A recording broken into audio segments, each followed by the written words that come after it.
Throughout the course of modern history, the world has faced its share of serial killers whose crimes push the limits of horror. Some names chill us because of their brutality, the sheer number of victims, or the twisted workings of their minds. But there is one name that haunts us, not only because of the savagery involved, but because to this day, no one truly knows who he was. That name is Jack the Ripper, a man who slipped through the hands of justice and vanished into the fog, leaving behind a trail of mutilated bodies and more than a century's worth of unanswered questions. Today, we're going to explore the question, why was Jack the Ripper never caught? So fasten your seatbelt as we dive into today's mystery. But first, you'll have incredible luck if you like and subscribe before this video ends.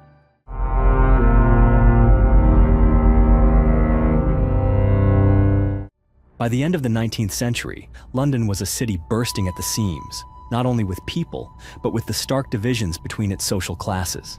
Behind the polished facade of grand architecture and impeccably dressed elites lay a harsh reality that many preferred not to see.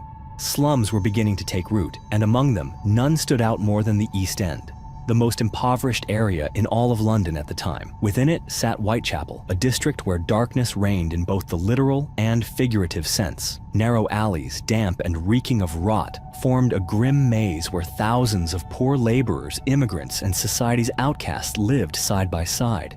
In a world riddled with injustice, immigrants, especially Jewish communities and those from Eastern Europe, often became scapegoats for nearly every misfortune. They were accused of stealing jobs, overcrowding the already cramped housing, and even blamed for the rising tide of crime. Meanwhile, the London police were struggling to keep pace with a growing criminal underworld, and they were doing it with almost nothing in their arsenal. No fingerprints, no DNA testing, no psychological profiling. Just handcuffs, truncheons, and the faint glow of gas lamps. It was in this chaotic social backdrop that a killer began to emerge. He didn't just take lives, he openly challenged the entire justice system of an empire. And more terrifying still, he seemed to know that in a city where life was cheap, death didn't command much attention either. Throughout the autumn of 1888, at least 5 women fell victim to Jack the Ripper. They would come to be known as the Canonical Five. Their names were Mary Ann Nichols, Annie Chapman, Elizabeth Stride, Catherine Eddowes, and Mary Jane Kelly. Each name carried its own tragedy, but they were united by one grim commonality, a brutal end beneath the blade of a faceless killer. Every crime scene revealed chilling precision. The victims' throats were deeply slashed, with blood splattered across nearby walls. Their abdomens were torn open, and internal organs, such as the uterus and kidneys, had been removed with a level of accuracy that suggested at least a basic knowledge of anatomy or a familiarity with the dissection of corpses. In some instances, flesh had been carefully excised in a way that hinted at surgical experience or something disturbingly close to it. But it did not end there. In several cases, the killer had mutilated the genital area in a manner so savage that the resulting images haunted newspapers and street corners alike. Even in a city well acquainted with the horrors of crime, the public shuddered at the black and white photos of the corpses. Sensationalist tabloids only deepened the hysteria, with lurid headlines that transformed Whitechapel into a dead zone in the collective psyche of Victorian England. In this atmosphere, every scream in the night, every flicker of a shadow in a narrow alley felt like the beginning of another tragedy, a sign that Jack the Ripper was still out there, brutal and unknowable. From the very first days after the initial murder, London's police force realized they were dealing with a crime unlike any they had encountered before. A calculated, merciless killer who acted with a level of cold detachment that bordered on inhuman. And so began one of the largest criminal investigations in the history of England. More than 2,000 individuals were questioned, over 300 were placed under close surveillance, and at least 80 suspects were temporarily arrested and interrogated. Officers searched homes, inspected boarding houses, and scoured every alley of the East End. In an effort to encourage the public to come forward with information, authorities publicly offered monetary rewards and appealed for cooperation from all walks of life. It wasn't just the official police force that joined the hunt. Amateur detectives, journalists, and ordinary citizens all threw themselves into the chase for the phantom known as Jack the Ripper. Given the precision with which internal organs were removed and the clean incisions on the bodies, the police quickly narrowed their focus to individuals with anatomical knowledge. butchers, surgeons, and medical students. Authorities also paid special attention to those living or working near the murder sites. Yet despite their efforts, the suspect list only grew longer, and no real breakthroughs came. The core problem was that police at the time lacked any modern investigative tools. There was no DNA testing, no fingerprinting system, no surveillance cameras, and certainly no digital tracking methods like we rely on today. They couldn't digitally reconstruct a crime scene, compare evidence through centralized databases, or generate a suspect profile using criminal psychology. None of that existed. To make matters worse, public trust in law enforcement was at an alarmingly low level. Many working-class residents of Whitechapel had no faith in the police. Some remained silent, while others actively misled investigators, whether out of fear of retribution or simply because they were used to living in a world where violence went unpunished and protection was never guaranteed. In such conditions, the police investigation began to feel futile. And as each new murder added to the growing list of horrors, a grim realization took hold. The police weren't just chasing a killer, they were grappling with a symbol of fear that their entire system was powerless to contain. More than a century has passed since the gruesome murders that shook the Whitechapel district, and yet the name Jack the Ripper remains an enduring symbol of mystery. Because of that, the list of suspects has grown so extensive over time that it's nearly impossible to count. From the mentally unstable to scholars, from working-class men to royal nobility, all have, at some point, fallen under suspicion. The following are among the most notable names ever included on that list. The first suspect is Montague John Druitt, one of the earliest individuals seriously considered by police at the time. Druitt was a barrister and a school teacher, but he also reportedly struggled with mental health issues. Shortly after what was believed to be the Ripper's final murder, Druitt's body was discovered floating in the River Thames under strange circumstances. His family confirmed that he had exhibited signs of mental instability, and the timing of his disappearance aligned precisely with the Ripper's sudden vanishing. The coincidence led many to believe that Jack the Ripper may have ended his own life by the banks of the Thames. The second suspect is Soren Kwiatkowski, better known by his anglicized name, George Chapman. A Polish immigrant to England, he worked as a barber and later posed as a doctor.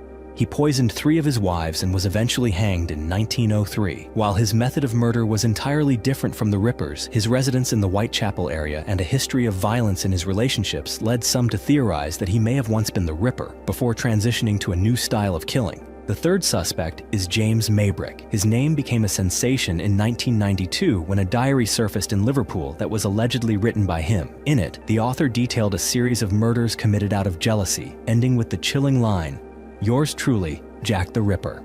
Maybrick was a wealthy merchant, known to have psychological issues and a history of arsenic use. However, the authenticity of the diary has long been hotly debated, making Maybrick a suspicious yet ultimately unverified candidate. The fourth suspect is Michael Ostrog. Nicknamed the Mad Russian by the police, Ostrog was a professional criminal with a record of fraud, theft, and erratic behavior. He once impersonated a military doctor and was institutionalized in a mental hospital. Although his records are riddled with inconsistencies and there is no definitive evidence placing him in London during the time of the murders, his unstable mind and habit of posing as a doctor kept his name on the suspect list for years. The fifth suspect is Prince Albert Victor, Duke of Clarence. No suspect has stirred as much curiosity or apprehension as this one.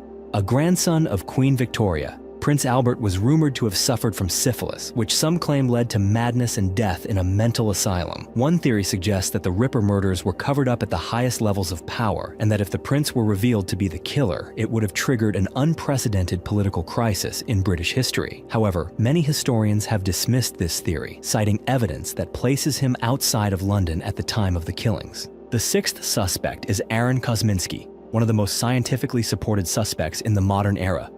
Kosminski was a Polish barber living in Whitechapel and was later institutionalized for mental illness. In 2014, a DNA study on a shawl allegedly belonging to one of the victims found a genetic match with Kosminski's descendants. Though the results have been questioned due to the unclear chain of custody of the evidence, it remains the first piece of genetic material ever linked to a Ripper suspect, reigniting public interest in his name.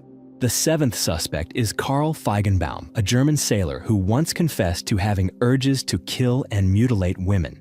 After leaving England, he traveled to the United States, where he was arrested for the murder of a woman in New York. He was executed in the electric chair, and his attorney later declared that Karl was, in fact, Jack the Ripper. and that he had used his travels by sea to escape the crime scenes after each killing. The eighth suspect is Lewis Carroll, the famed author of Alice in Wonderland. Carroll came under suspicion due to cryptic metaphors found in his diaries and letters, which some interpreted as references to the murders. However, these allegations largely stem from fringe researchers pursuing extreme theories with little to no concrete evidence. The academic community has broadly dismissed Carroll as a plausible suspect. Each of these names has, at one time or another, been connected to Jack the Ripper, but ultimately, despite countless investigations and re-examinations of old files, no one has ever been able to say with certainty that they've uncovered the true identity of the Whitechapel Phantom. In the history of modern crime, few murderers have ever reached the near-mythical status of Jack the Ripper. So why was he never caught? One of the most famous and controversial theories is that Jack the Ripper wasn't just an ordinary man, but someone with power. Perhaps even someone from within the British aristocracy or royal family. The name Prince Albert Victor, grandson of Queen Victoria, was once heavily scrutinized for this very reason. The theory suggests that if the killer truly were of royal blood, arresting and prosecuting him would have sparked an unprecedented political crisis, one that could have severely shaken public confidence in the monarchy at a time when trust was already eroding. In that context, covering up the truth may have been seen as the safest option. Beyond questions of privilege, what made Jack the Ripper so elusive was his almost preternatural ability to vanish. He struck under the cover of darkness in narrow alleys and tightly packed slums where no one paid attention if a woman went missing for a few hours. After each killing, he seemed to know exactly when and how to flee the scene without leaving a trace. In a city of more than 4 million people living in poor and chaotic conditions, this wasn't impossible, just calculated. To truly understand why the case proved unsolvable, it must be placed in its historical context. In 1888, criminal investigation was still in its infancy. There was no DNA testing, no fingerprint database, no surveillance cameras, no criminal profiling, not even reliable methods for preserving a crime scene. Police relied almost entirely on witness testimony or catching someone in the act. And clearly, Jack the Ripper took full advantage of these limitations, always staying one step ahead of law enforcement. Another factor was the status of the victims themselves. Most were poor women working as prostitutes. In the eyes of many at the time, they weren't seen as innocent victims, but rather as symptoms of what was called the moral decay of the East End. Had the victims belonged to the middle or upper classes, public pressure and investigative efforts might have looked very different. One theory even asks, was Jack the Ripper truly a single person? On at least one night, 2 victims were discovered less than an hour apart. This led to speculation that perhaps there were 2 killers operating together, or that one man had acted with unprecedented audacity. If there were in fact 2 murderers, it could explain inconsistencies in the methods and behavioral patterns between the crimes, and why the investigation never produced a clear profile. All these elements combined to create the perfect environment for evil to hide.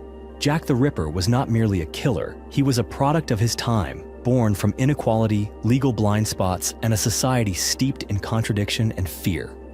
More than a century has passed since Jack the Ripper unleashed terror on the shadowy streets of Whitechapel, yet his real name has never appeared in any criminal record. We know how he killed, we know the stories of his unfortunate victims, and we know the fear that gripped the city of London in 1888. But we don't know who he was, where he came from, or why he stopped. And perhaps it's that eternal silence that has made him one of the greatest mysteries in modern history.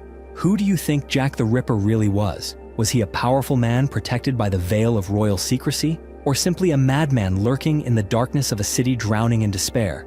Which theory do you believe? Let us know your thoughts in the comments below. And if you found today's story thought-provoking, or if you'd like to join us in uncovering more of history's unsolved mysteries, don't forget to subscribe and turn on notifications. We'll be back with more strange and haunting journeys. See you in the next video.